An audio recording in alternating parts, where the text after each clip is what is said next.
শুনছেন গল্প পড়ার আসর, আপনার ভালো লাগা প্রিয় গল্পের সম্ভার। গল্প পড়ার আসরের বিশেষ নিবেদন উপেন্দ্র কিশোর রায়চৌধুরীর সংক্ষিপ্তাকারে রচিত ছেলেদের রামায়ণ, অযোধ্যা কাণ্ড। রাজা দশরথের বয়স প্রায় 60 বছর হইয়াছে। এত বয়স হইলে কতখানি বুড়া হয় বুঝিতেই পারো। কাজেই তিনি এখন আর রাজ্যের কাজের জন্য আগের মতন পরিশ্রম করিতে পারেন না। আর রামও এতদিনে বিদ্যায়, বুদ্ধিতে, জোরে, সাহসে যত রকম গুণ হইতে পারে সকল গুণেই সকলের বড় হইয়া উঠিয়াছেন। ইহা দেখিয়া দশরথ একদিন মন্ত্রীদিগকে বলিলেন, আমি এখন বুড়া হইয়াছি, আর কতদিনই বা বাঁচিব। তাই আমি মনে করিতেছি যে রামকে যুবরাজ করিয়া দেই। এই বলিয়া তিনি মন্ত্রী পাঠাইয়া দেশে বিদেশে সংবাদ দিলেন, আমি এক মস্ত সভা করিব। খবর পাইয়া পৃথিবীর যত ভালো ভালো রাজা আর বড় লোক সকলে দশরথের সভায় আসিয়া উপস্থিত হইলেন। সেই সভায় দশরথ বলিলেন, দেখো, এতদিন আমি যতদূর পারিয়াছি রাজ্যের কাজ করিয়াছি। এখন আমার অনেক বয়স হইয়াছে, চুল পাকিয়া গিয়াছে, গায়ের জোর কমিয়া গিয়াছে। এই বুড়া বয়সে আমি আর রাজ্যের জন্য এত পরিশ্রম করিতে পারি না। আমার রাম এখন বড় হইয়াছেন, আর তাহার গুণের কথা তোমরা সকলেই জানো। এজন্য আমি এখন তাহার হাতে রাজ্যের ভার দিতে চাহিতেছি। তোমরা কি বলো তাহাতে? এ কথায় সকলে বলিল, মহারাজ, রামের গুণের কথা কি বলিব, পৃথিবীতে এমন আর নাই।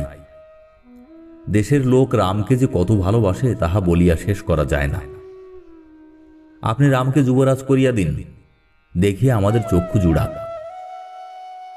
তখন দশরথ বলিলেন, সুন্দর চৈত্র মাস আসিতেছে, বনে ফুল ফুটিয়াছে, আপনারা শীঘ্র আয়োজন করুন।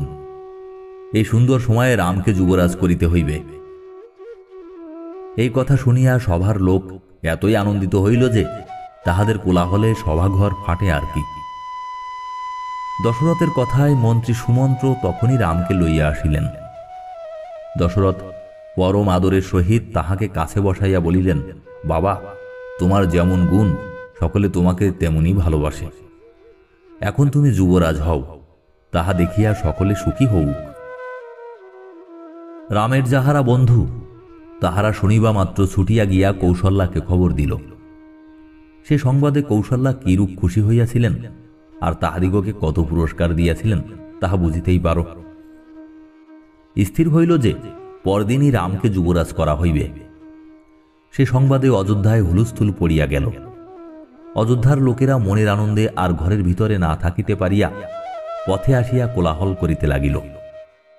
গাড়ি ঘোড়া লইয়া আর চলিবার জো রহিল না। সকলের মুখে খালি রামের কথা। কেহ বলিতেছে, বাহ, মহারাজ কি ভালো কাজই করিলেন। কেহ বলিতেছে, মহারাজ চিরজীবী হউক। রানী কৈকেয়ীর একটা দাসী ছিল, তাহার নাম ছিল মন্থরা। কিন্তু তাহার পিঠে একটা মস্ত কুঁজ ছিল বলিয়া সকলে তাহাকে কুঁজি বলিয়া ডাকিত। যেমন কদাকার চেহারা, তেমনি তাহার কুটিল মন ছিল। উহার ওই মস্ত কুঁজটার ভিতরে বুঝি খালি হিংসা ছাড়া আর কিছুই ছিল না। কৈকেয়ী ওই দাসীটিকে বাপের বাড়ি হইতে আনিয়াছিলেন, কাজেই তাহাকে বড় আদর করিতেন। সকালবেলা লোকের কলরব শুনিয়া কুঁজি ছাদে উঠিয়া দেখিতে গেল কিসের গোলমাল। সেখানে গিয়া দেখিল যে রাস্তায় চন্দনের জল আর পদ্মের পাপড়ি ছড়ানো হইয়াছে, নিশান উড়িতেছে, আর চারিদিকে কেবল গান বাজনা আর কোলাহল শোনা যায়। ইহাতে কুঁজির মনে বড়ই ভাবনা উপস্থিত হইল। উহার কাছেই একটি ঝি রেশমি কাপড় পরিয়া হাসি মুখে দাঁড়াইয়াছিল। কুঁজি তাহাকে জিজ্ঞাসা করিল, হ্যাঁ গা, রামের মা কৌশল্যা কিসের জন্য এত লোককে এত টাকা দিতেছে? ও যে কৃপণ, তবু এমন করিয়া টাকা দিতেছে, ব্যাপারখানা কি? ঝি বলিল, কাল যে রাম যুবরাজ হইবেন। এই কথা শুনিয়া আর কি কুঁজি হিংসায় স্থির থাকিতে পারে? সে হিংসায় যে তার কুঁজ তখন ফাটিয়া যায় নাই, ইহাই আশ্চর্য। ফাটিলে ভালোই ছিল। কৈকেয়ী তখন শুইয়াছিলেন। কুঁজি সেখানে ছুটিয়া আসিয়া তাহাকে কি তাড়া, বড় যে শুইয়া আছো, দেখিতেছ না যে তোমার সর্বনাশ হইয়া গেল? শীঘ্র উঠো। কুঁজির রাগ দেখিয়া কইকেয়ী আশ্চর্য হইয়া বলিলেন, কি হইয়াছে মন্থরা? আমার কোনো বিপদ হইয়াছে কি? তুমি এত ব্যস্ত হইয়াছ কেন? মন্থরা দাঁত মুখ খিচাইয়া বলিল, তোমার যাহাতে সর্বনাশ হয় তাহাই হইয়াছে। কাল মহারাজ রামকে যুবরাজ করিবেন। এ কথা শুনিয়া কইকেয়ীর এত আনন্দ হইল যে তিনি তখনই একখানা দামি গহনা কুঁজিকে পুরস্কার দিয়া ফেলিলেন। কুঁজি তাহা দূরে ফেলিয়া দিয়া কহিল, কি বোকা!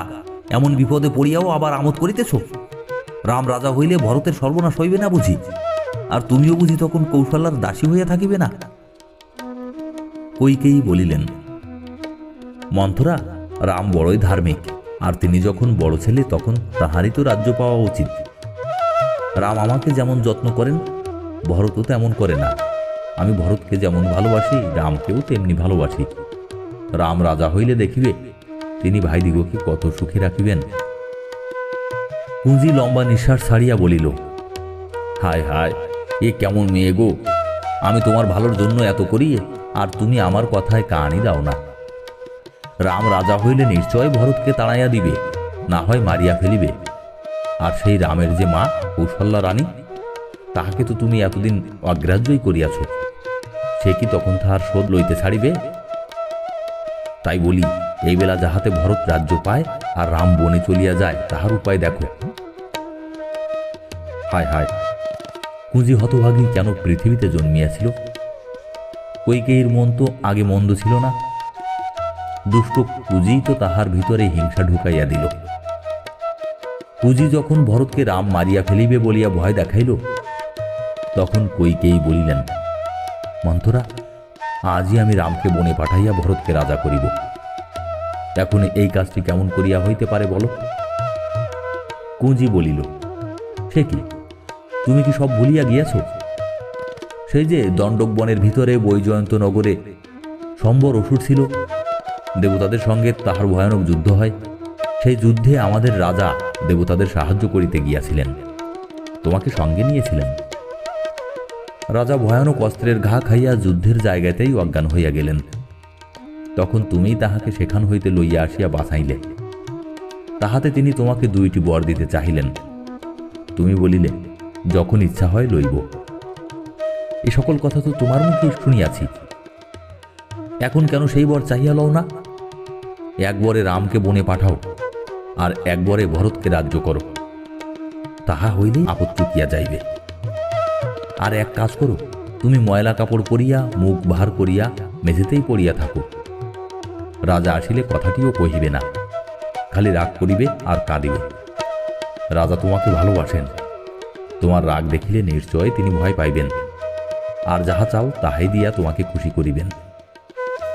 কিন্তু খবরদার, আগে রাজার মুখ দিয়া এই কথাটি বাহির করিয়া লইবে যে তুমি যাহা চাও তাহাই তিনি দেবেন। এই রকম করিয়া তাহাকে কথায় আটকাইয়া তারপর বর 2টি চাহিবে। তাহা হইলে আর তাহার না বলিবার জো থাকিবে না। এইরূপ করিয়া কুঁজি কইকেয়ীর মন একেবারে খারাপ করিয়া দিল। তখন তাহার মুখে কুঁজির প্রশংসা আর ধরে না। এরপর ময়লা কাপড় পরিয়া গহনা ভাঙ্গিয়া রাগের ভরে মেঝেতে শুইতে আর কতক্ষণ লাগে। এদিকে রাজা দশরথ রামের সংবাদ লইয়া কইকেয়ীর মহলে আসিয়া দেখেন কইকেয়ীর মুখে কথা নাই, গায়ে অলঙ্কার নাই। তিনি মেঝেতে পড়িয়া কেবলই কাঁদিতেছেন। কি সর্বনাশ! কইকেয়ীর কি হইয়াছে? কে তাহার এমন দশা করিল?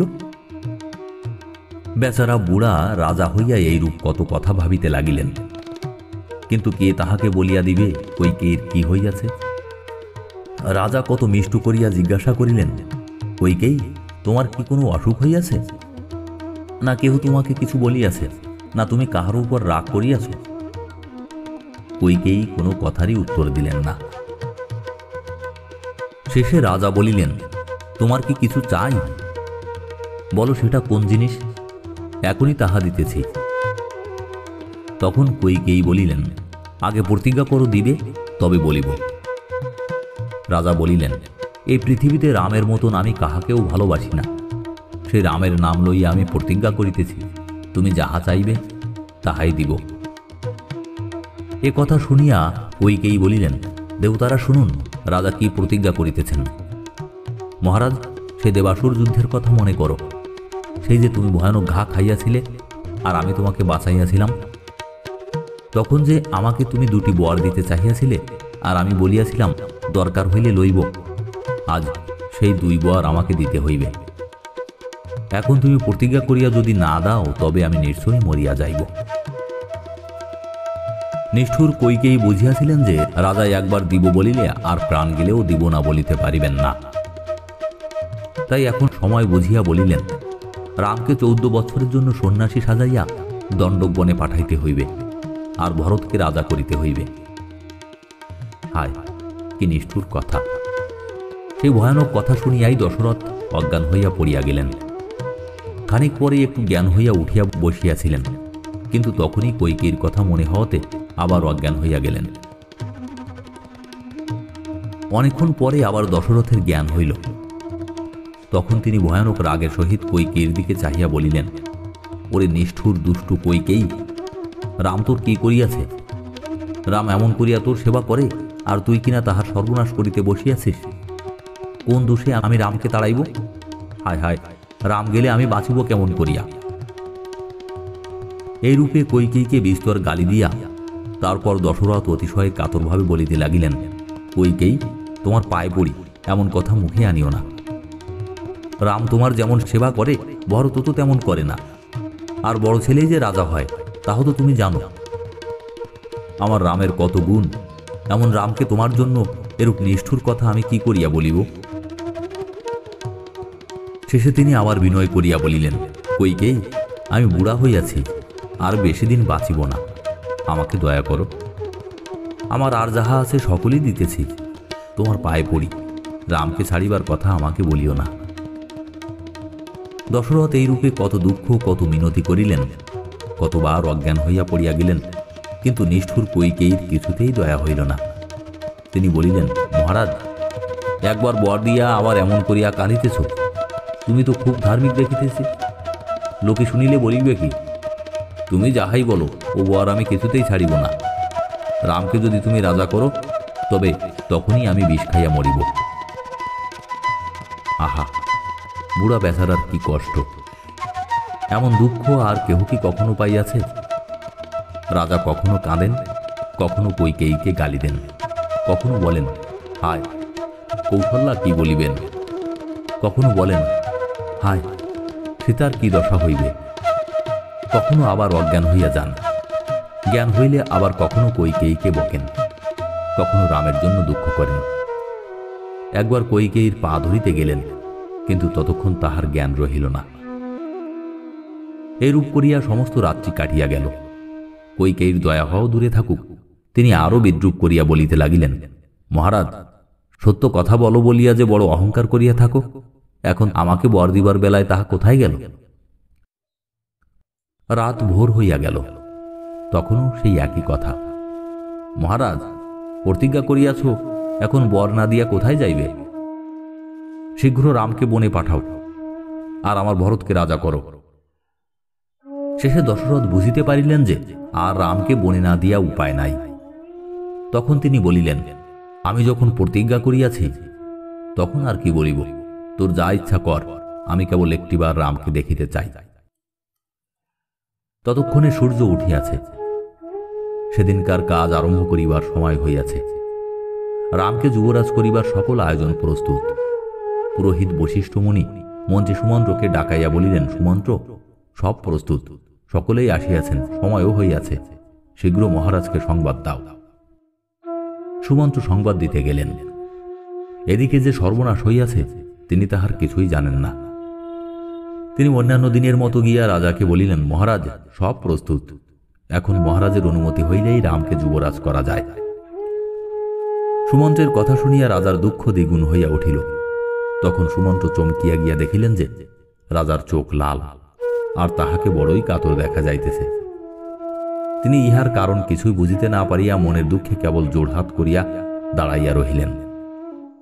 রাজার কথা কইবার শক্তি নাই। তাহা দেখিয়া মিথ্যাবাদী কইকেয়ী নিজেই বলিলেন, দেখো সুমন্ত্র, রাজার মনে কি বড়ই আনন্দ হইয়াছে। তাই রাত্রে তাহার ঘুম হয় নাই। এখন তিনি একটু ঘুমাইবেন, তুমি রামকে এইখানে লইয়া আইসো। এ কথায় সুমন্ত্র রামকে আনিতে গেলেন। রাম তাহার নিজের বাড়িতে সীতার কাছে বসিয়া আছেন। এমন সময় সুমন্ত্র সেখানে গিয়া বলিলেন, যুবরাজ, মহারাজ আর রানী কইকেয়ী আপনাকে দেখিতে চাহেন, শীঘ্র সেখানে চলুন। রাম তখনই তাহার সঙ্গে চলিয়া আসিলেন। আসিবার সময় পথের লোকেরা তাহার কতই প্রশংসা করিতে লাগিল, কতই আশীর্বাদ করিল। রাজা দশরথ ভয়ানক দুঃখে অবশ হইয়া আছেন, কইকেয়ী কাছে বসিয়া। এমন সময় রাম আসিয়া তাহাদের দুজনকে প্রণাম করিলেন। দশরথ কেবল একটিবার তাহার দিকে চাহিয়া বলিলেন, রাম। আর কথা বাহির হইল না, খালি চোখ দিয়া জল পড়িতে লাগিল। তাহা দেখিয়া রামের মনে যে কি পর্যন্ত দুঃখ আর চিন্তা হইল সহজেই বুঝিতে পারো। তিনি কইকেয়ীকে জিজ্ঞাসা করিলেন, মা, আমি কি না জানিয়া কোনো দোষ করিয়াছি? বাবা কেন কথা কহিতেছেন না? তাহাকে কেন এমন কাতর দেখিতেছি? কোনো মন্দ সংবাদ আসিয়াছে কি? আপনি তো বাবাকে কিছু বলেন নাই। কইকেয়ী বলিলেন, তোমার বাবার রাগও হয় নাই, কোনো বিপদও হয় নাই। রাজার একটা কাজ করিতে ইচ্ছা হইয়াছে, তোমার ভয়ে তাহা বলিতে পারিতেছেন না। রাজা যখন কাজটা করিবেন বলিয়াছেন, তখন তুমি কিন্তু তাহাকে কোনরূপ বাধা দিও না, তাহা হইলে যে পাপ হইবে। রাম বলিলেন, মা, এমন কথা কেন বলিতেছেন? বাবা যে কাজ করিবেন বলিয়াছেন, আমি কখনোই তাহাকে বাধা দিব না। বাবার কথা কি অমান্য করিতে পারি? তাহা শুনিয়া কইকেয়ী বলিলেন, কথাটি বাপু আর কিছুই নয়। তোমার বাবা আগে আমাকে 2টি বর দিবেন বলিয়াছিলেন, সেই বর আমি আজ চাহিয়াছি। একটা বর এই যে তুমি মাথায় জটা লইয়া গাছের ছাল করিয়া 14 বছরের জন্য দণ্ডক বনে যাইবে। আর একটা বর চাহিয়াছি যে এই যে সব আয়োজন হইয়াছে তাহা দিয়া ভরতই রাজা হইবে। তুমি বাছা রাজ্যের লোভ ছাড়িয়া দাও। মহারাজের কষ্ট হইতেছে বলিয়া মুখে এ সকল কথা বলিতে পারিতেছেন না, তাই আমি বলিলাম। পিতার কথা তোমার রাখা উচিত। এ কথা শুনিয়া দশরথ দুঃখের নিঃশ্বাস ফেলিলেন। কিন্তু রাম একটুও দুঃখিত না হইয়া বলিলেন, আচ্ছা মা, তাহাই করিব। এমন কি কাজ আছে বাবা বলিলে যাহা করিতে না পারি? আজই ভরতকে আনিতে দুধ পাঠাইয়া দিন, আমিও আজই বনে চলিয়া যাইতেছি। কিন্তু বাবা কেন নিজে আমাকে কথা বলিলেন না? কইকেয়ী বলিলেন, বেশ বেশ, ভরতকে আনিতে আজই ঘোড়ায় চড়িয়া লোক যাইবে। আর তুমিও দেখিতেছি বনে যাইবার জন্য বড়ই ব্যস্ত হইয়াছ, শীঘ্র যাও। মহারাজের বড় লজ্জা হইয়াছে, তাই কথা বলিতেছেন না। কিন্তু তুমি যতক্ষণ চলিয়া না যাইতেছ ততক্ষণ তাহার স্নান আহার নাই। এই কথা শুনিয়া দশরথ হায় হায় করিতে করিতে আবার অজ্ঞান হইয়া গেলেন। বনে যাইবার কথায় রামের কোনো কষ্টই হয় নাই, কিন্তু পিতার দুঃখে তিনি অস্থির হইলেন। হায়, পিতার একটু সেবাও করিতে পারিলাম না, কারণ এখনই বনে যাইতে হইবে। কাজেই কোন রকমে রাজাকে একটু তুলিয়া বসাইয়া তাহাকে সেখান হইতে চলিয়া আসিতে হইল।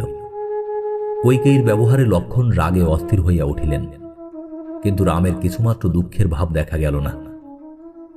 তিনি লক্ষণকে সঙ্গে করিয়া ধীরে ধীরে কৌশল্যার বাড়িতে চলিলেন। সেখানে মেয়েরা সুন্দর সাজ পোশাক পরিয়া তাহারই জন্য আমোদ আহ্লাদ করিতেছিল। তাহাকে দেখিয়াও তাহার দুঃখ হইল না। তাহার মনে কেবল এই ভাবিয়া দুঃখ হইল যে তিনি গেলে হয়তো তাহার পিতামাতা মরিয়া যাইবেন। রামের বনবাসের কথা ততক্ষণে অনেকেই শুনিয়াছে, আর সকলেই কাঁদিয়া কাঁদিয়া রাজার নিন্দা করিতেছে। কিন্তু মা কৌশল্যা তখনও কিন্তু ইহার কিছুই জানিতে পারেন নাই। রাম যুবরাজ হইবেন তাহাই তিনি জানেন, আর তাহার জন্য মনের সুখে দেবতার পূজা করিতেছেন। এমন সময় রাম সেখানে উপস্থিত হইয়া তাহাকে প্রণাম করিলেন।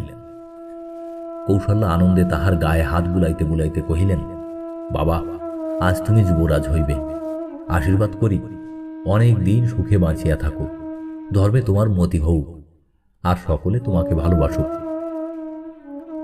রাম বলিলেন, মা, তোমার বড় দুঃখের সময় আসিয়াছে। তুমি তো জানো না মা, আমি এখনই দণ্ডক বনে যাইব।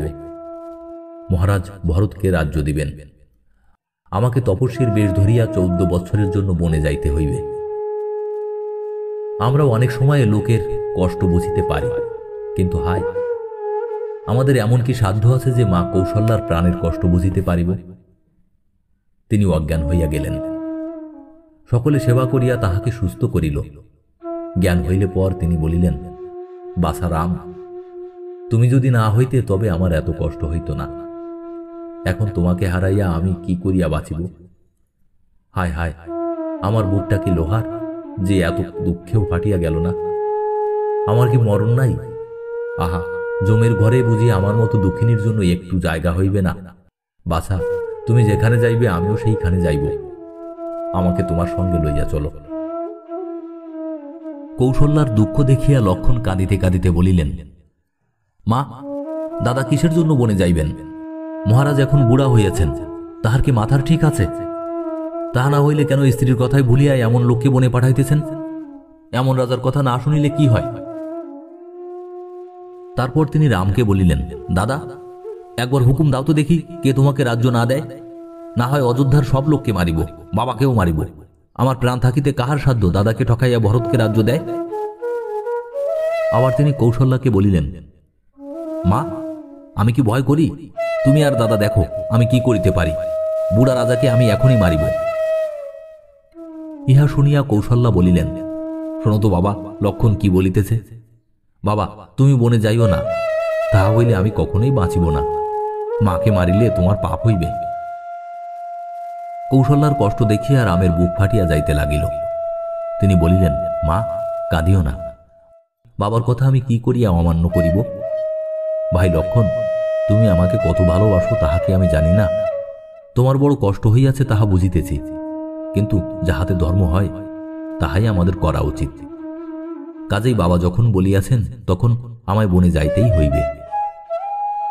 তারপর হাত জোড় করিয়া রাম কৌশল্যাকে বলিলেন, মা, তুমি বাধা দিও না। 14 বছর দেখিতে দেখিতে ফুরাইয়া যাইবে, তারপর আবার তোমার কাছে আসিব। কৌশল্যা বলিলেন, বাবা, কেবল রাজাই কি তোমার গুরু? আমি কি কেহ নই? আমাকে এত কষ্ট দিয়া তুমি কেমন করিয়া যাইবে? রাম বলিলেন, বাবা ধর্ম ঠিক রাখিবার জন্যই আমাকে বনে পাঠাইতেছেন। আমাদের কি উচিত তাহার কথা অমান্য করা? মা, আমাকে বনে যাইবার অনুমতি দাও, আর আশীর্বাদ করো যেন 14 বছর পরে আবার আসিয়া তোমার পায়ের ধুলা লইতে পারি। তোমার পায়ে ধরি মা, আমাকে বাধা দিও না। এই রূপ করিয়া রাম কৌশল্যাকে কত বুঝাইলেন, লক্ষণকে কত বুঝাইলেন, কিন্তু কৌশল্যা তবুও বলিলেন, বাবা, আমি এদের ছাড়িয়া তোমার সঙ্গেই যাইব। রাম বলিলেন, দেখো মা, কইকেয়ী ছল করিয়া বাবাকে কি ভয়ানক দুঃখে ফেলিয়াছেন। আমি তো বনে চলিলাম, তারপর তুমিও যদি আমার সঙ্গে যাও তবে কি বাবা বাঁচিবেন? মা, এমন কথা মনে ভাবিও না। যতদিন বাবা বাঁচিয়া আছেন ততদিন তাহার সেবা করো। 14 বছর পরে নিশ্চয় আমি আবার ফিরিয়া আসিব। এরূপে রাম অনেক বুঝাইলে পর কৌশল্যা বলিলেন, বাবা, কিছুতেই শুনিলে না, তুমি বনে যাইবেই? হায়, আমার কপালে বুঝি কেবল দুঃখই লেখা ছিল। তবে এসো বাবা, আশীর্বাদ করি তোমার মঙ্গল হোক। হায়, আমার ভাগ্যে কি এমন দিন হইবে যে তুমি আসিয়া আবার আমাকে মা বলিয়া ডাকিবে? এই বলিয়া তিনি ভক্তি ভরে দেবতার পূজা করিতে লাগিলেন, যাহাতে রামের কোনো অমঙ্গল না হয়। পূজা শেষ হইলে তাহাকে বুকে চাপিয়া ধরিয়া তাহার মুখখানির দিকে একদৃষ্টে চাহিয়া রহিলেন। চক্ষু আর ফিরিতে চাহে না। শেষে রাম তাহার পায়ের ধুলা মাথায় লইয়া সীতার নিকট বিদায় লইতে চলিলেন। সীতাও বিপদের কথা কিছুই জানিতে পারেন নাই, কিন্তু রামের মুখ দেখিয়াই তিনি বুঝিতে পারিলেন যে একটা বিপদ হইয়াছে। রাম যখন বনে যাইবার কথা বলিলেন তখন সীতা রাজ্য গেল বলিয়া কোনো দুঃখ করিলেন না। তিনি কেবল বলিলেন, আমি তোমার সঙ্গে যাইব। রাম অনেক নিষেধ করিলেন। বনে যত ক্লেশ যত ভয় আছে তাহাদের কথা বলিয়াও অনেক বুঝাইলেন, কিন্তু সীতা তাহা শুনিবেন কেন? তিনি রামের গলা জড়াইয়া ধরিয়া এমন ভয়ানক কাঁদিতে লাগিলেন যে রাম কিছুতেই তাহাকে রাখিয়া যাইতে পারিলেন না। কাজেই তখন আর কি করেন? তিনি বলিলেন, তবে চলো, আমি যেমন করিয়া থাকিব তুমিও তেমনি করিয়া থাকিবে। আমাদের যাহা কিছু আছে তাহা ব্রাহ্মণদিগকে, চাকর বাকরকে আর গরিব দুঃখীকে বিলাইয়া চলো, আমরা শীঘ্র বনে যাই। লক্ষণ রামের আগেই সেখানে আসিয়াছিলেন। রাম সীতার কথাবার্তা শুনিয়া তিনি বলিলেন, দাদা, যদি যাইবেই তবে আমি ধনুকবাণ লইয়া তোমার আগে আগে যাইব, আমি তোমাকে ছাড়িয়া থাকিতে পারিব না। রাম বলিলেন, সে কি ভাই, তুমি যদি যাও তবে মা কৌশল্যা আর মা সুমিত্রাকে কে দেখিবে? লক্ষণ বলিলেন, মা কৌশল্যার জন্য কোনো চিন্তা নাই, আর তিনি এত লোককে খাইতে দিতেছেন, তিনি কি মা সুমিত্রাকে দুটি ভাত খাইতে দিতে পারিবেন না? দাদা, আমাকে সঙ্গে লও, আমি রোজ তোমাদের ফলমূল আনিয়া দিব। সুতরাং লক্ষণকে সঙ্গে লইতে হইল। লক্ষণ দেখিতে দেখিতে সকলের নিকট বিদায় লইয়া অস্ত্রশস্ত্র বাঁধিয়া প্রস্তুত। তারপর যাহাকে যাহা দিতে হইবে রামের কথা মতো সকলকে তাহা দিতে লাগিলেন। চাকরেরা যাহা পাইল তাহাতে তাহাদের চিরকাল সুখে কাটিবে। তাহা ছাড়া আবার রাম তাহাদিগকে বলিলেন, যতদিন আমরা ফিরিয়া না আসি ততদিন আমাদের বাড়িতেই থাকো। সে দেশে তিরজুট নামে এক ব্রাহ্মণ ছিলেন। ঠাকুরটি বুড়া যত দূর হইতে হয়, আবার গরিব তাহারও চেয়ে বেশি। সেই ব্রাহ্মণ রামের দানের কথা শুনিয়া কিছু ভিক্ষার জন্য আসিয়া উপস্থিত। রাম তাহাকে দেখিয়া হাসিয়া কহিলেন, ঠাকুর, আপনি এই লাঠিটা যত দূর ফেলিতে পারিবেন ততদূর পর্যন্ত আমার যত গরু আছে সব আপনার। সেই বুড়া বামুনের গায়ে কি জোরটাই ছিল। তখন তিনি কষিয়া কোমর বাঁধিয়া হেই ও শব্দে লাঠি গাছটাকে একেবারে সরজু পার করিয়া দিলেন। তত দূর অবধি গণিয়া দেখা গেল 1,00,000 গরু।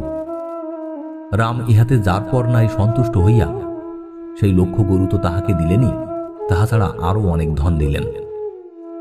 এরূপে সমস্ত ধন দান করিয়া রাম লক্ষণ আর সীতা দশরথের সহিত দেখা করিবার জন্য পথ দিয়া হাঁটিতে লাগিলেন। তাহা দেখিয়া সকলে বলিতে লাগিল, হায় হায়, যে রাম কখনো একা পথ চলেন নাই, যে সীতা কখনো ঘরের বাহির হন নাই, আজ কিনা তাহারা এমনিভাবে পথ হাঁটিয়া চলিয়াছেন। দশরথকে নিশ্চয়ই ভূতে পাইয়াছে, নহিলে এরূপ হইবে কেন? এদেশে আমরা আর থাকিব না, চলো আমরা রামের সঙ্গে বনে চলিয়া যাই। কইকেয়ী তাহার ছেলেকে লইয়া এইখানে পড়িয়া থাকুক। রামকে বিদায় দিতে দশরথের কিরূপ কষ্ট হইয়াছিল তাহা রামে লিখিয়া কত জানাইব। কইকেয়ীর ছল বুঝিতে না পারিয়া তাহাকে বর দিয়া বসিয়াছেন, কাজেই এখন আর নিজে কি করিয়া না বলেন। কিন্তু রাম তাহার কথায় বনে যান, ইহা তাহার একেবারেই ইচ্ছা নহে। তাই তিনি রামকে বলিলেন, বাছারে, তুমি আমাকে বাঁধিয়া রাখিয়া নিজে অযোধ্যার রাজা হও। রাম বলিলেন, বাবা, আপনি আরো 1000 বছর বাঁচিয়া থাকিয়া সুখে রাজ্য করুন। আমি রাজ্য চাহি না, আমি বনে গিয়া আপনার প্রতিজ্ঞা রাখিব, তারপর আবার আপনার পায়ের ধুলা লইতে আসিব। আর একটি দিন রামকে রাখিতে পারিলেও দশরথের মনে কতকটা আরাম হইত, কিন্তু আর একটি দিনও তাহাকে রাখিবার উপায় নাই। সেদিনই তাহার যাইবার কথা। শেষে দশরথ সুমন্ত্রকে বলিলেন, রামের সঙ্গে অনেক সৈন্য, অস্ত্রশস্ত্র আর গাড়ি ঘোড়া দাও, শহরের লোকেরা তাহার সঙ্গে যাও, লোকজন টাকা কড়ি কিছুতেই যেন তাহার কষ্ট না হয়। ইহা শুনিয়া কইকেয়ী বলিলেন, মহারাজ, সবই যদি রামের সঙ্গে পাঠাইবেন তবে আমার ভরতের রাজা হইয়াই বা কি লাভ? রাম বলিলেন, বাবা, এ সকল কিছুই চাহি না। আমার একখানা খন্তা, একটি পেটরা আর খানখতক ছেঁড়া ন্যাকড়া হইলেই চলিবে। এই কথা বলিতে বলিতেই কইকেয়ী 3 টুকরা ন্যাকড়া লইয়া উপস্থিত। রাম লক্ষণ ভালো কাপড় ছাড়িয়া ন্যাকড়া পরিলেন। কিন্তু হায়, সীতা তো জানেন না কেমন করিয়া ন্যাকড়া পরিতে হয়। তিনি শুধু তাহা হাতে করিয়া দাঁড়াইয়া রহিলেন। সুতরাং রামকেই নিজ হাতে সেই ন্যাকড়াখানা তাহার রেশমি শাড়ির উপরে জড়াইয়া দিতে হইল। তাহা দেখিয়া কাহার সাধ্য চোখের জল থামাইতে পারে? তখন বশিষ্ঠ সীতাকে ন্যাকড়া পরাইতে বারণ করিয়া কইকেয়ীকে অনেক বকিলেন। দশরথ বলিলেন, সীতাকে ন্যাকড়া পরাইতে হইবে এমন বর তো আমি কখনো দেই নাই। সীতা সকল রকম ধনরত্ন লইয়া যাও। সকলের শেষে রাম হাত জোড় করিয়া দশরথকে বলিলেন, মহারাজ, আমার দুঃখিনী মাকে দেখিবেন। এদিকে যাইবার সময় উপস্থিত। সুমন্ত্র রথ সাজাইয়া প্রস্তুত। সুতরাং 3 জনে সকলকে প্রণাম করিয়া বিদায় লইলেন। রানী সুমিত্রা তখন লক্ষণকে আশীর্বাদ করিয়া কহিলেন, বাবা, তুমি রামের সহিত যাও, সকল সময় তাহার কাছে থাকিও। রাম ছাড়া তোমার আর কেহ নাই। রামকে মনে করিও যেন রাজা দশরথ, সীতাকে মনে করিও যেন আমি, আর বোনকে মনে করিও যেন অযোধ্যা। যাও বাছা, মনে সুখে চলিয়া যাও। তারপর আগে সীতাকে সুন্দর কাপড় পরাইয়া রথে তুলিয়া দেওয়া হইল। পরে রাম লক্ষ্মণ অস্ত্র শস্ত্র পেটরা আর সীতার 14 বছরের মতন কাপড় লইয়া তাহার সঙ্গে উঠিয়া বসিলেন। রথ চলিতে দেখিয়া সকলে পাগলের মতো হইয়া তাহার সঙ্গে ছুটিল। যখন রথের সঙ্গে আর ছুটিতে পারে না, তখন তাহারা অতি কাতরভাবে সুমন্ত্রকে বলিতে লাগিল, ও সুমন্ত্র, একটু আসতে যাও, আমরা যে আর পারি না। রাম অনেক সহ্য করিতে পারিতেন, কিন্তু এতটা কি সহা যায়? নিজে দশরথ, এমনকি রানীরাও অধি ছুটিয়া আসিতেছেন। তাহাদের কান্নায় বুঝি পাথরও গলিয়া যায়। মানুষ তো মানুষ। রাম অস্থির হইয়া সুমন্ত্রকে ক্রমাগত বলিতেছেন, জোরে চালাও। কিন্তু সুমন্ত্র জোরে চালাইবেন কি? এদিকে যে রাজা নিজে বলিতেছেন, রথ থামাও। মা কৌশল্যা, হায় রাম, হায় সীতা, হা লক্ষণ বলিয়া এলোচুলে পাগলিনীর মতো ছুটিয়া আসিতেছেন। যাহা হোক, সুমন্ত্র যখন দেখিলেন যে রাম আর কিছুতেই সহ্য করিতে পারিতেছেন না, তখন তিনি খুব জোরেই রথ চালাইয়া দিলেন। কাজেই তখন আর রথের সঙ্গে সঙ্গে চলিতে না পারিয়া প্রায় সকলকেই ফিরিতে হইল। দশরথকেও অনেক কষ্টে ফিরানো হইল, কিন্তু যতক্ষণ রথের ধুলা দেখা যাইতেছিল ততক্ষণে তাহাকে ঘরে আনা গেল না। রথের দিকে চাহিয়া তিনি সেইখানে মাটিতে বসিয়া রহিলেন, আর দাঁড়াইবার শক্তি নাই। রথ চোখের আড়ালে চলিয়া গেলে আর বসিয়াও থাকিতে পারিলেন না। একটু সুস্থ হইলে পর দশরথ কৌশল্যার হাতখানি ধরিয়া কাঁদিতে কাঁদিতে ঘরে চলিলেন।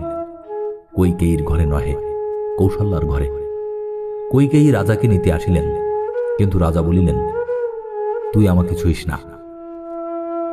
কৌশল্যার ঘরে আসিয়া দশরথ সেই যে বিছানায় শুইলেন, তাহাই তাহার শেষ শয়ন। কাঁদিতে কাঁদিতে সমস্ত দিন চলিয়া গেল। রাত্রিতে অনেক কষ্টে কৌশল্যাকে বলিলেন, আমি যে তোমাকে দেখিতে পাইতেছি না, আমার গায়ে হাত দাও। কৌশল্যা রাজার কাছে আসিয়া কাঁদিতে লাগিলেন। তাহার দুঃখ দেখিয়া সুমিত্রা বলিলেন, দিদি, এত দুঃখ কেন করিতেছ? রাম কেমন বীর তাহাকে জানো না? লক্ষণও তাহার সঙ্গে গিয়াছে, তাহাদের কিসের ভয়? আবার তাহারা অযোধ্যায় ফিরিয়া আসিবে। সুমিত্রার কথা শুনিয়া কৌশল্যা অনেক শান্ত হইলেন। দশরথকে যখন ফিরাইয়া আনা হইল, তখনও অযোধ্যার অনেক লোক রথের সঙ্গে সঙ্গে ছুটিয়াছিল। তাহারা কিছুতেই ফিরিতে চাহিল না। তাহাদের মধ্যে অনেক বৃদ্ধ ব্রাহ্মণ ছিলেন। তাহাদের গায়ে জোর নাই, মাথা কাঁপে, তবুও তাহারা যাইবেনি। তাহাদের কষ্ট দেখিয়া রাম লক্ষণ আর সীতা রথ হইতে নামিয়া তাহাদের সঙ্গে সঙ্গে হাঁটিয়া চলিলেন। ব্রাহ্মণেরা বলিলেন, বাছা রাম, আমরা যাইব। এইরূপে তাহারা তমসা নদীর ধারে আসিয়া উপস্থিত হইলেন। ততক্ষণে সন্ধ্যা হইয়াছে, কাজেই সেইখানেই রাত্রিতে থাকিবার আয়োজন হইল। ভোরে উঠিয়া রাম দেখিলেন যে অযোধ্যার লোকেরা তখনও ঘুমাইতেছে। তখন তিনি চুপি চুপি সুমন্ত্রকে উঠাইয়া বলিলেন, চলো, এই বেলা আমরা চলিয়া যাই। সুমন্ত্র রথ সাজাইয়া আনিলেন, কিন্তু রাম লক্ষণ ও সীতা তাহাতে চড়িয়া আর বেশি দূর গেলেন না। খানিক পরেই তাহারা রথ হইতে নামিয়া সুমন্ত্রকে বলিলেন, তুমি রথখানিকে উত্তর দিক হইতে ঘুরাইয়া আনো। শুধু রথ হালকা বলিয়া পথে কিনা তাহার দাগ পড়িবে না। তাই রাম শুধু রথখানিকে ঘুরাইয়া আনিতে দিলেন। তিনি জানিতেন যে ঐরূপ করিলে আর অযোধ্যার লোকেরা রথের চিহ্ন দেখিয়া তাহাদিগকে খুঁজিয়া বাহির করিতে পারিবে না। তাই তাহারা পথ ছাড়িয়া বনের ভিতর দিয়া চলিতে লাগিলেন, আর সুমন্ত্র শুধু রথখানিকে কিছু দূরে ঘুরাইয়া আনিয়া অন্য এক স্থান হইতে আবার তাহাদের তিনজনকে তুলিয়া লইলেন। এদিকে তমসা নদীর ধারে সেই লোকগুলি জাগিয়া দেখিল যে রাম নাই। তখন তাহারা এই বলিয়া কাঁদিয়া অস্থির হইল, হায় রাম, হায় হায়, কেন ঘুমাইলাম? আমাদের ভাগ্যে কি এই ছিল? রাম কি শেষে এই রূপ করিয়া আমাদিগকে ফেলিয়া গেলেন? কাঁদিতে কাঁদিতে তাহারা রথের চিহ্ন দেখিয়া খানিক দূরে গেল, কিন্তু তাহার পরে রথ কোন দিকে গিয়াছে আর কিছুই বুঝিতে পারিল না। কাজেই তখন নিতান্ত দুঃখের সহিত তাহাদিগকে অযোধ্যায় ফিরিয়া আসিতে হইল। সমস্ত দিন রথ চালাইয়া রাম বিকালে শৃঙ্গবের নগরের নিকট গঙ্গার ধারে আসিয়া উপস্থিত হইলেন। সেখানে একটি সুন্দরী ইঙ্গুদি গাছ দেখিয়া বলিলেন, এই গাছতলায় আমরা আজ থাকিব। এই স্থানে রাজার নাম গুহ, তিনি রামের বন্ধু। রাম আসিয়াছেন শুনিবা মাত্রই গুহ তাড়াতাড়ি অনেক লোকজন আর ভালো ভালো খাবার জিনিস লইয়া সেখানে আসিয়া উপস্থিত হইলেন। রামের থাকিবার জন্য সুন্দর বিছানা, ঘোড়ার জন্য ঘাস কিছুই আনিতে তিনি বাকি রাখেন নাই। তাহার ইচ্ছা যে রামকে তাহাদের রাজা করিয়া সেখানেই রাখেন। রাম আদরের সহিত তাহার সঙ্গে কোলাকুলি করিয়া বলিলেন, ভাই, তোমার ভালোবাসাতেই আমার যার পর নাই সুখ হইয়াছে, কিন্তু তোমার জিনিস আমি কি করিয়া লইব? আমায় যে তপস্বীর মতন ফলমূল খাইয়া থাকিতে হইবে। আমাদের কিছুই দরকার নাই, কেবল ঘোড়াগুলিকে দুটি ঘাস দিতে বলো। কাজেই গুহ রামকে আর পীড়াপিড়ি করিলেন না। রাম সীতা জলমাত্র খাইয়া গাছতলায় শুইয়া রহিলেন। রাত্রিতে রাম ঘুমাইলেন, কিন্তু লক্ষণ জাগিয়া পাহারা দিতে লাগিলেন। তাহা দেখিয়া গুহ মনের দুঃখে বলিলেন, রাজপুত্র, আমরাই জাগিয়া বন্ধুকে পাহারা দিব, আপনি ঘুমান। লক্ষণ বলিলেন, দাদার এই দুঃখের সময় আমি কেমন করিয়া ঘুমাইব? ইহার পর বাবা আর বেশি দিন বাঁচিবেন না, তখন মা কৌশল্যা আর সুমিত্রাও নিশ্চয়ই মরিয়া যাইবেন। লক্ষণের আর গুহের ঘুম হইল না, সমস্ত রাত্রি তাহাদের কাঁদিয়াই কাটিল। পরদিন সকালে সুমন্ত্রকে বিদায় দিয়া আর গুহের নিকট বিদায় লইয়া রাম, লক্ষণ আর সীতা নৌকায় গঙ্গা পার হইলেন। বুড়া সুমন্ত্রের কি আর অযোধ্যায় ফিরিয়া যাইতে পা চলে? রামের সঙ্গে যাইবার জন্য তিনি কতই না মিনতি করিয়াছিলেন, কিন্তু রাম বলিলেন, তুমি যদি অযোধ্যায় ফিরিয়া না যাও, তবে কইকেই মনে করিবেন যে আমি বুঝি বনে যাই নাই। তাহা হইলে বাবাকে তিনি বড়ই কষ্ট দিবেন। তুমি শীঘ্র অযোধ্যায় ফিরিয়া যাও। সুতরাং সুমন্ত্র আর রামের সঙ্গে যাইতে পারিলেন না। তিনি একদৃষ্টে রামের দিকে চাহিয়া রহিলেন। যখন আর রামকে দেখিতে পাইলেন না, তখন তাহার চোখ দিয়া ঝরঝর করিয়া জল পড়িতে লাগিল। গঙ্গা পার হইবার পূর্বেই রাম লক্ষণ বটের আঠায় জটা পাকাইয়া তপস্বী সাজিয়াছিলেন। গঙ্গা নদীর পরপারে বৎসদেশ, সেখানে হরিণ মারিয়া খাইয়া তাহারা বর্ম পরিয়া ধনুর্বাণ হাতে বনের ভিতরে প্রবেশ করিলেন। এক রাত্রি তাহাদের সেই বনের ভিতরেই কাটিল। তাহার পরদিন সন্ধ্যার সময় তাহারা প্রয়াগে গিয়া উপস্থিত হইলেন। সেখানে ভরদ্বাজ মুনির আশ্রমের নিকট গঙ্গার সহিত যমুনা আসিয়া মিলিয়াছে। রাম লক্ষণ ভরদ্বাজের আশ্রমে আসিলে পর তিনি তাহাদিগকে অনেক আদর যত্ন করিলেন। ভরদ্বাজ রামকে তাহার আশ্রমেই রাখিতে চাহিয়াছিলেন, কিন্তু সেই স্থানের খুব কাছেই লোকজনের বাড়ি ছিল বলিয়া রামের সেখানে থাকিতে তত ভালো লাগিল না। তিনি ভরদ্বাজকে বলিলেন, দয়া করিয়া আমাদিগকে একটি নির্জন ভালো জায়গা দেখাইয়া দিন। ভরদ্বাজ বলিলেন, তবে তুমি এখান হইতে 10 ক্রোশ দূরে চিত্রকূট পর্বতে গিয়া বাস করো। চিত্রকূট খুব সুন্দর আর নির্জন স্থান। সেখানে ফল ফুল, নদী, ঝর্ণা, পাখি, হরিণ অনেক আছে। সে স্থানটি তোমাদের বেশ ভালো লাগিবে। তাহার পরদিনই তাহারা ভরদ্বাজকে প্রণাম করিয়া চিত্রকূট যাত্রা করিলেন। পথে যমুনা নদী পার হইতে হয়। নদীধারে শুকনা কাঠের অভাব নাই। খসখসের দড়িতে সেই কাঠ বাঁধিয়া পার হইবার জন্য ভেলা প্রস্তুত হইল। ভেলার উপর আবার জামের আর বেতের ডাল দিয়া একটা গদি করিতেও বাকি রহিল না। সীতার বসিবার জন্য একটু মোলায়েম জায়গা তো চাই। এই কারিগরিটি অবশ্য লক্ষণের। সীতার সুবিধা করিতে সর্বদাই ব্যস্ত। এই ভেলায় জিনিসপত্র শুদ্ধ তাহারা নদী পার হইলেন। তারপর আগে লক্ষণ, মাঝখানে সীতা, পিছনে রাম, এইরূপ করিয়া তাহারা পথ চলিতে লাগিলেন। পথের দুই ধারে সুন্দর ফুল ফুটিয়া আছে। সীতা তাহা পূর্বে কখনো দেখেন নাই। তিনি তাহার মিষ্টি কথায় রামকে জিজ্ঞাসা করিলেন, এটি কি ফুল? অমনি লক্ষণ তাহা তুলিয়া আনিয়া দেয়। এরূপে একদিন পথ চলিয়া তাহারা চিত্রকূট পর্বতের কাছে আসিলেন। সে স্থানটি অতি চমৎকার। তাহার কাছে মন্দাকিনী নামে অতি সুন্দর একটি নদী। সেই নদীর ধারে তাহারা কাঠ আর লতাপাতা দিয়া সুন্দর একখানা ঘর বাঁধিলেন। মণিমাণিক্যের কাজ করা মার্বেল পাথরের বাড়িতে থাকা যাহাদের অভ্যাস, এখন তাহাদের থাকিবার জায়গা হইল একটি কুঁড়ে। সেই কুঁড়ে ঘরখানিতে তাহাদের বেশ সুখেই দিন কাটিতে লাগিল। সুমন্ত্র অযোধ্যায় ফিরিয়া আসিলে তাহাকে দেখিয়া দশরথের দুঃখ আরো বাড়িয়া গেল। প্রথমে তিনি অজ্ঞান হইয়া গিয়াছিলেন।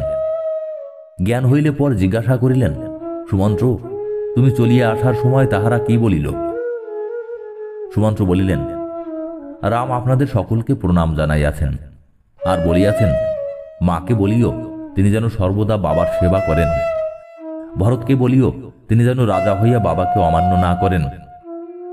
লক্ষণ রাগের সহিত বলিলেন, সুমন্ত্র, বাবা যখন দাদাকে বনে পাঠাইয়াছেন তখন আর তাহার উপরে আমার একটুও ভক্তি নাই। সীতা কিছু বলেন নাই, তিনি কেবল হেঁট মুখে চোখের জল ফেলিয়াছেন, আর একবার রামের মুখের দিকে আর রথের দিকে তাকাইয়াছেন। ইহার পর রাজা দশরথ ক্রমেই অস্থির হইয়া পড়িতে লাগিলেন। তিনি বুঝিতে পারিলেন যে তিনি আর অধিকক্ষণ বাঁচিবেন না। যখন তাহার বয়স অল্প ছিল তখন তিনি একবার অন্ধকার রাত্রিতে হাতি মনে করিয়া একটি অন্ধ মুনির ছেলেকে তীর দিয়া মারিয়া ফেলেন। তাহাতে সেই অন্ধমুনি দুঃখে মরিয়া যান, আর মরিবার পূর্বে দশরথকে এই বলিয়া শাপ দেন, তোমারও এই রূপে পুত্রের শোকে প্রাণ যাইবে। মৃত্যু সময় সেই কথা মনে করিয়া দশরথ দুঃখ করিতে লাগিলেন। তারপর ক্রমে তাহার শরীর অবশ হইয়া আসিল। শেষে হা রাম, হা কৌশল্যা, হা সুমিত্রা, হারে দুষ্ট কইকেয়ী, এই বলিতে বলিতে রাত্রি 2 প্রহরের সময় তার প্রাণ বাহির হইয়া গেল। রামকে বনে পাঠাইয়া 6 দিন মাত্র দশরথ বাঁচিয়াছিলেন। রামের জন্য ক্রমাগত কয়েকদিন দুঃখ করিয়া করিয়া সকলে একেবারে অবশ হইয়া পড়িয়াছিলেন। দশরথের মৃত্যুর সময় কেহই টের পান নাই। পরদিন দশরথকে জাগাইতে গিয়া সকলে দেখিলেন যে তিনি মরিয়া গিয়াছেন। তখন আবার কান্না আরম্ভ হইল। এরূপে দুঃখের উপর আবার দুঃখ আসিয়া সকলকে কিরূপ অস্থির করিয়াছিল তাহা কি বলিব। এদিকে ভরত শত্রুঘ্নও বাড়ি নাই। তাহারা না আসিলে দশরথকে পোড়ানোও যাইতেছে না। সুতরাং তাড়াতাড়ি ভরত শত্রুঘ্নকে আনিতে লোক গেল। আর যতদিন তাহারা না আসেন ততদিনের জন্য দশরথকে তৈলের কড়ার ভিতরে রাখিয়া সকলে তাহাদের পথ চাহিয়া রহিলেন। ভরত মামার বাড়িতে সুখেই ছিলেন। এ সকল বিপদের কথা তিনি কিছুই জানিতে পারেন নাই। ইহার মধ্যে তিনি একদিন স্বপ্নে দেখিলেন যে রাজা দশরথ অত্যন্ত ময়লা হইয়া গিয়াছেন, আর একটা পাহাড় হইতে পড়িয়া যাইতেছেন। পাহাড়ের নিচে তৈল ছিল, তিনি সেই তৈলে ডুবিয়া গেলেন। তারপর গাধার গাড়িতে চড়িয়া তিনি দক্ষিণ দিকে যাইতে লাগিলেন। এরূপ স্বপ্ন দেখিয়া ভরতের মন বড়ই খারাপ হইয়া গেল।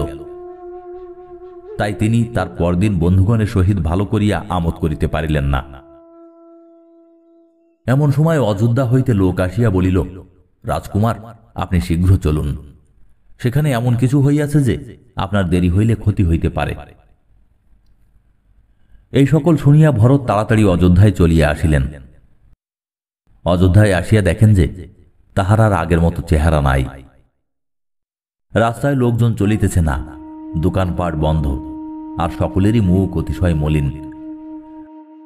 দশরথের ঘরে গিয়া দেখিলেন যে তিনি সেখানে নাই। সুতরাং সেখান হইতে কইকেয়ীর ঘরে গেলেন। কইকেয়ী হাসি ভরা মুখে তাহাকে আশীর্বাদ করিয়া জিজ্ঞাসা করিলেন, ভালো আছো তো? পথে কোনো কষ্ট হয় নাই তো? ভরত বলিলেন, আসিতে একটু পরিশ্রম হইয়াছে, কিন্তু মা, এত তাড়াতাড়ি কেন আমাকে ডাকিয়া আনিলে? বাবা কোথায়? কইকেয়ী বলিলেন, বাছা, তোমার বাবা মরিয়া গিয়াছেন। এ কথা শুনিয়া ভরত হায় হায় করিতে করিতে অজ্ঞান হইয়া গেলেন। তাহার জ্ঞান হইলে পর কইকেয়ী বলিলেন, বাছা, তোমার বুদ্ধি হইয়াছে, তুমি কেন এত অস্থির হইতেছ? ভরত বলিলেন, হায়, বাবা আমাদিগকে ছাড়িয়া কোথায় গেলেন? মা, বাবার কি অসুখ হইয়াছিল? মরিবার সময় তিনি কি বলিয়া গিয়াছেন? কইকেয়ী বলিলেন, বাছা, মরিবার সময় তোমার বাবা বলিয়াছেন, হা রাম, হা সীতা, হা লক্ষণ, আর বলিয়াছেন যে যাহারা রামকে অযোধ্যায় ফিরিয়া আসিতে দেখিবে তাহারাই সুখী। এ কথা বলিয়া ভরত বলিলেন, মা, দাদা তবে এখন কোথায়? কইকেয়ী বলিলেন, তোমার দাদা সীতা আর লক্ষণকে লইয়া বনে গিয়াছেন। ভরত আশ্চর্য হইয়া জিজ্ঞাসা করিলেন, দাদা কি জন্য বনে গিয়াছেন? তিনি এমন কি অন্যায় করিয়াছেন যে তাহাকে বনে পাঠানো হইল? কইকেয়ী বলিলেন, তিনি কোনো অন্যায় কাজ করেন নাই। আমি রাজাকে বলিয়া তাহাকে বনে পাঠাইয়াছি। রাজা আমাকে 2টি বর দিতে চাহিয়াছিলেন। আমি এই 2 বর লইয়াছি যে রাম বনে যাইবে আর তুমি রাজা হইবে। এখন এসব তোমারই হইল, তুমি রাজা হইয়া সুখে থাকো। ভরতকে সুখী করিবার জন্যই কইকেয়ী এমন পাপ করিয়াছিলেন, কিন্তু ভরত যে রামকে কত দূর ভালোবাসিতেন তাহা তিনি জানিতেন না। তাহার কাজে সুখী হওয়া দূরে থাকুক, ভরত দুঃখ আর রাগে একেবারে অস্থির হইয়া উঠিলেন। তাহার এতই রাগ হইল যে কইকেয়ী তাহার মা না হইলে হয়তো তিনি তাহাকে মারিয়াই ফেলিতেন। ভরত বলিলেন, দাদা যদি তোমাকে এত মান্য না করিতেন তাহা হইলে আমি তোমাকে এখনই তাড়াইয়া দিতাম। তুমি রাজার মেয়ে, আর তোমার এই কাজ। যাহা হোক, তুমি যাহা করিয়াছ তাহা আমি কখনোই হইতে দিব না। আমি এখনই দাদাকে ফিরাইয়া আনিতে যাইতেছি। তোমার মতো দুষ্ট স্ত্রীলোক আর এই পৃথিবীতে নাই। তুমি কেন আগুনে পুড়িয়া না হয় গলায় দড়ি দিয়া মরো না, না হয় বনেই চলিয়া যাও না। তারপর ভরত সকলকে ডাকিয়া কহিলেন, আমি কখনো রাজ্য চাহি না। দাদার রাজ্য আমি কেন লইব? আমি মামার বাড়ি গিয়াছিলাম, ইহার মধ্যে মা এত কাণ্ড করিয়া বসিয়াছেন, আমি ইহার কিছুই জানি না। এই বলিয়া তিনি শত্রুঘ্নকে লইয়া কৌশল্যার সঙ্গে দেখা করিতে গেলেন। কৌশল্যা ও ভরতের গলা শুনিতে পাইয়া তাহার নিকটেই আসিতেছিলেন। পথে দুইজনের দেখা হইল। ভরতকে দেখিয়া কৌশল্যা বলিলেন, বাবা, এখন তুমি তো রাজ্য পাইয়াছ, তুমি সুখে থাকো, আর এই দুঃখিনীকে রামের নিকট পাঠাইয়া দাও। এই কথায় ভরত কৌশল্যার পা জড়াইয়া কাঁদিতে কাঁদিতে অজ্ঞান হইয়া গেলেন। তখন কৌশল্যাও তাহাকে কোলে লইয়া কাঁদিতে লাগিলেন। তিনি বুঝিতে পারিলেন যে ভরতের কোনো দোষ নাই। দশরথ তখনও সেই কড়ার মধ্যে তৈলের ভিতরে আছেন। তাহাকে পড়াইতে আর বিলম্ব করা যায় না। সুতরাং পরদিন বশিষ্ঠ অনেক কষ্টে ভরতকে একটু শান্ত করিয়া সেই কাজের চেষ্টা করিতে লাগিলেন। ক্রমে দশরথকে পোড়ানো আর তাহার শ্রাদ্ধাদি সকলই হইয়া গেল। ইহার পর একদিন ভরত আর শত্রুঘ্ন কথাবার্তা বলিতেছেন। এমন সময় কুঁজি ভারী সাজগোজ করিয়া সখীদিগের সহিত সেখানে আসিয়া উপস্থিত। গহনা পরিয়া চন্দন মাখিয়া তাহার মুখে হাসিয়া আর ধরে না। বোধহয় মনে ভাবিয়াছিল যে খুব বড় রকমের একটা কিছু পুরস্কার পাইবে। পুরস্কারটি যে কি হইল বলি শুনো। সেই কুঁজি সেখানে আসিল। অমনি ভরত তাহাকে ধরিয়া শত্রুঘ্নের হাতে দিয়া বলিলেন, এই হতভাগী সকল অনিষ্টের গোড়া, এখন ইহাকে যাহা করিতে হয় করো। শত্রুঘ্ন পাপিষ্টাকে মাটিতে আশ্রাইয়া ফেলিয়া বেশ ভালো মতোই তাহাকে পুরস্কার দিতে আরম্ভ করিলেন। সখীরা তো ভয়ে দেছুট। তখন ভরত বলিলেন, ভাই, ওটাকে মারিয়া ফেলিও না। স্ত্রীলোক দিগকে মারিয়াছ শুনিলে দাদা রাগ করিবেন। সুতরাং শত্রুঘ্ন কুঁজিকে ছাড়িয়া দিলেন। কুঁজিও পলাইয়া বাঁচিল। এরূপ করিয়া দশরথের মৃত্যুর পর 13 দিন গেল। তখন একজন রাজা না হইলে কাজে চলিতেছে না। সুতরাং সকলেরই ইচ্ছা এখন ভরত রাজা হন। কিন্তু ভরত বলিলেন, চলো দাদাকে লইয়া আসি।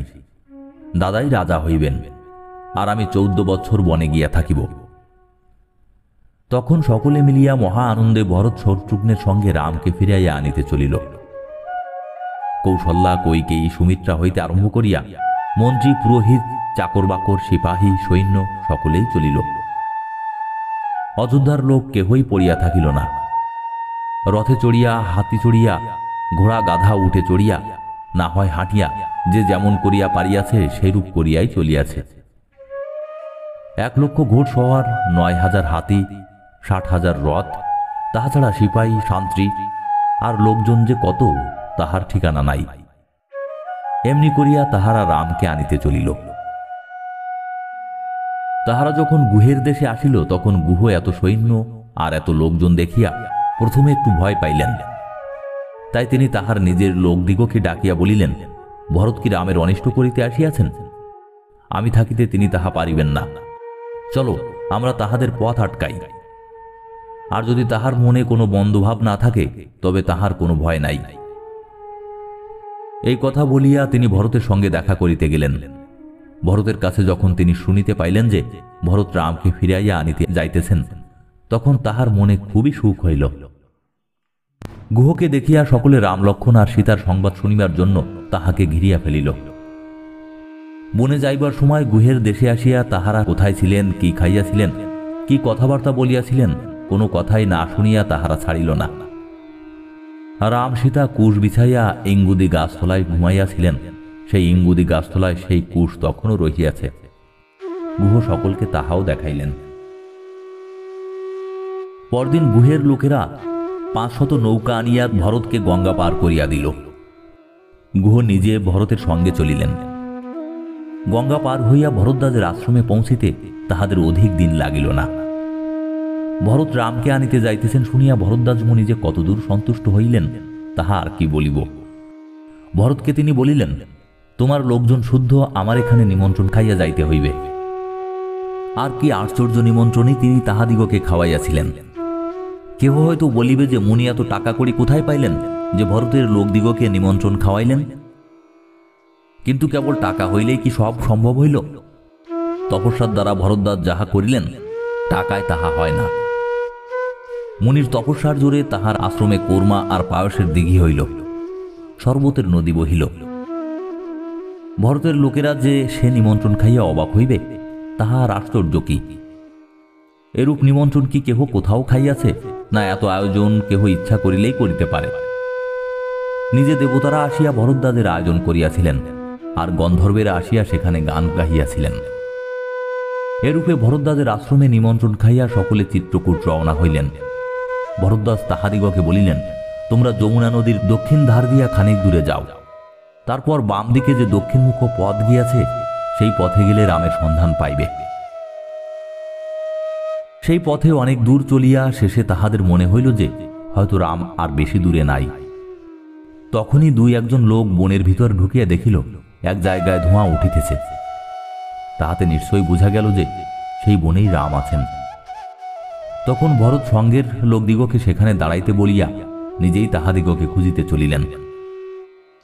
এদিকে ভরতের লোকজন অনেক দূরে থাকিতেই রাম লক্ষণ তাহাদের কলরব শুনিতে পান, এবং উহা কিসের কলরব তাহা জানিবার জন্য লক্ষণ একটা শালগাছে গিয়া উঠেন। সেখান হইতে চারিদিক দেখিয়া তিনি রামকে বলিলেন, দাদা, শীঘ্র আগুন নিভাইয়া ফেল, আর বর্ম পরিয়া তীরধনুক লইয়া প্রস্তুত হও। ভরত আমাদিগকে মারিয়া ফেলিতে আসিয়াছে। আজ ভরতকে আর তাহার সকল সৈন্যকে মারিব, তবে ছাড়িব। এ কথায় রাম বলিলেন, ভাই, ভরত কি কখনো আমাদের অনিষ্ট করিতে আসিয়াছে? তবে কেন তাহাকে সন্দেহ করিতেছ? ইহাতে লক্ষণ লজ্জিত হইয়া বলিলেন, বোধহয় বাবা তোমাকে দেখিতে আসিয়াছেন। রাম বলিলেন, তাহা হইতে পারে। আমরা বনে থাকিয়া কষ্ট পাইতেছি, তাই বোধহয় বাবা আমাদিগকে লইয়া যাইতে আসিয়াছেন। কিন্তু বাবার সঙ্গে তো সকল সময়ই প্রকাণ্ড সাদা ছাতা থাকে, সে ছাতা কই? তুমি শীঘ্র গাছ হইতে নামিয়া আইসো। এদিকে ভরত খুঁজিতে খুঁজিতে ক্রমে রামের ঘরের কাছে আসিয়া উপস্থিত। লতাপাতার ঘরখানি, তাহার ভিতরে রামের ধনুক দেখা যাইতেছে। আরও কাছে আসিলে দেখিলেন রাম ঘরের ভিতর চামড়ার আসনে বসিয়া সীতা ও লক্ষণের সহিত কথাবার্তা বলিতেছেন। পরনে গাছের ছাল, মাথায় জটা। তাহা দেখিয়া ভরতের মনে কি কষ্টই হইল। তিনি ছুটিয়া চলিলেন, কিন্তু পৌঁছিবার আগেই পড়িয়া গেলেন। মুখ দিয়া কেবল দাদা এই কথাটি মাত্র বাহির হইয়াছিল, আর কথা সরিল না। ততক্ষণে শত্রুঘ্নও কাঁদিতে কাঁদিতে আসিয়া রামের পায়ে পড়িলেন। তারপর চারি ভাই গলা জড়াইয়া কাঁদিতে লাগিলেন। তাহার একটু শান্ত হইলে পর রাম বলিলেন, ভরত, বাবা এখন কোথায়? তুমি তাহাকে ছাড়িয়া কেন আসিলে? ভরত বলিলেন, দাদা, বাবা তোমার জন্য দুঃখ করিতে করিতে স্বর্গে চলিয়া গিয়াছেন। এখন আমরা তোমাকে লইয়া যাইতে আসিয়াছি। তোমার পায়ে পড়ি দাদা, আমাদের সঙ্গে চলো। এই বলিয়া ভরত রামের পা জড়াইয়া ধরিলেন। দশরথের মৃত্যু সংবাদে রাম কাঁদিতে কাঁদিতে ভরতকে বুকে টানিয়া লইলেন। ভাই, বাবা যাহা বলিয়া গিয়াছেন তাহা আমারও করা উচিত, তোমারও করা উচিত। আমাকে যখন বনে পাঠাইয়াছেন তখন আমি অযোধ্যায় কি করিয়া যাইব? আর তোমাকে যখন তিনি রাজা হইতে বলিয়াছেন তখন তুমি বা কি করিয়া সে কথা অমান্য করিবে? তারপর দশরথের তর্পণ করিবার জন্য রাম মন্দাকিনী নদীর ধারে আসিলেন। তর্পণ শেষ হইলে আবার কান্না আরম্ভ হইল। সেই কান্নার শব্দ শুনিতে পাইয়া ভরতের সঙ্গের লোকেরা আর দূরে বসিয়া থাকিতে পারিল না। ততক্ষণে বেলা প্রায় শেষ হইয়াছিল। যাহা কিছু বেলা ছিল তাহাও সকলের দেখাশোনা, প্রণাম, আশীর্বাদ ইত্যাদিতে কাটিয়া গেল। তারপর রাত্রি কেমন করিয়া কাটিল তাহার কথা আর বেশি বলিয়া কি ফল? এত দুঃখ যাহাদের, তাহারা সে রাত্রি কেমন দুঃখে কাটাইয়াছিল তাহা তোমরা নিশ্চয়ই বুঝিতে পারিতেছ। পরদিন রামকে অযোধ্যায় লইয়া যাইবার জন্য অনেক চেষ্টা হইল, কিন্তু রাম কিছুতেই যাইতে চাহিলেন না। কেবল চেষ্টা করিলে কি হইবে? তাহাকে তো এ কথা বুঝাইয়া দেওয়া চাই যে বনে যাওয়া উচিত নহে, অযোধ্যায় ফিরিয়া যাওয়াই ভালো, নহিলে তিনি যাইবেন কেন? ভরত অনেক মিনতি করিয়াছিলেন বটে, বশিষ্ঠও নানারূপ মিষ্ট উপদেশ দিয়াছিলেন। জাবালি নামক আরেকজন পুরোহিত তাহার সহিত রীতিমতো তর্কই জুড়িয়াছিলেন, কিন্তু শেষে সকলকেই তাহার নিকট হার মানিতে হইল। তখন ভরত বলিলেন, দাদা, যদি নিতান্তই না যাইবে তবে তোমার পায়ের খড়ম দুখানি আমাকে খুলিয়া দাও। এখন হইতে এই খড়মই আমাদের রাজা, আমরা ইহার চাকর। তোমার এই খড়ম লইয়া 14 বৎসর তোমার মতো গাছের ছাল পরিয়া ফলমূল খাইয়া অযোধ্যার বাহিরে তোমার জন্য অপেক্ষা করিব।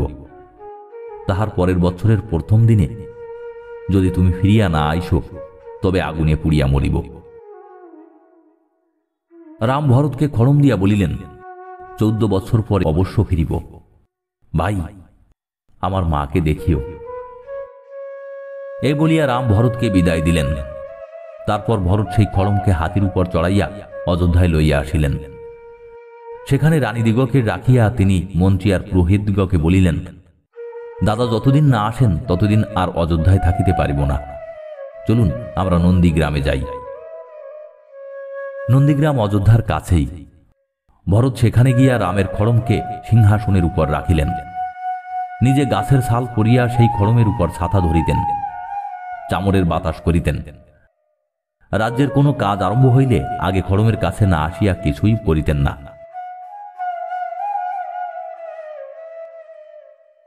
ভরত চলিয়া আসিলে পর রামের আর চিত্রকূটের কাছে থাকিতে ইচ্ছা হইল না। তাই তিনি সীতার লক্ষণকে লইয়া সেখান হইতে অত্রি মুনির আশ্রমে চলিয়া গেলেন। অত্রি আর তাহার স্ত্রী অনুসুয়া দেবীর গুণের কথা আর কি বলিব, এমন ধার্মিক লোক অতি অল্পই দেখা যায়। তাহারা যে কতকাল যাবৎ তপস্যা করিয়াছেন তা কেহ জানে না। অনুসুয়া দেবী যার পর নাই বুড়া হইয়াছেন, তেমন বুড়া মানুষ রাম দেখেন নাই। সীতাকে অনুসুয়া দেবীর এতই ভালো লাগিল যে তিনি তাহাদের বর দিবার জন্য ব্যস্ত হইয়া উঠিলেন। সীতা বলিলেন, মা, আপনি যে সন্তুষ্ট হইয়াছেন ইহাই আমার পরম সৌভাগ্য, ইহার পর আবার বর লইয়া কি হইবে? কিন্তু অনুসুয়া কি তাহাতে বলেন, আর কিছু না হোক, একখানি পোশাক, কতগুলি অলঙ্কার, এক ছড়া মালা আর গায়ে মাখিবার খানিকটা অঙ্গরাগ তিনি সীতাকে না দিয়া ছাড়িলেনই না। এই সকল জিনিস যে খুব সুন্দর ছিল সেই বিষয়ে তো কিছুই সন্দেহ নাই। তাছাড়া ইহাদের একটি আশ্চর্য গুণ ছিল যে ইহারা কোনো কালেও ময়লা হইত না। এরূপ আদর যত্নে অত্রিমুনির আশ্রমে এক রাত্রি থাকিয়া পরদিন সীতা ও লক্ষণের সঙ্গে রাম অন্য একটি বনে চলিয়া গেলেন। সে বনের নাম দণ্ডক বন।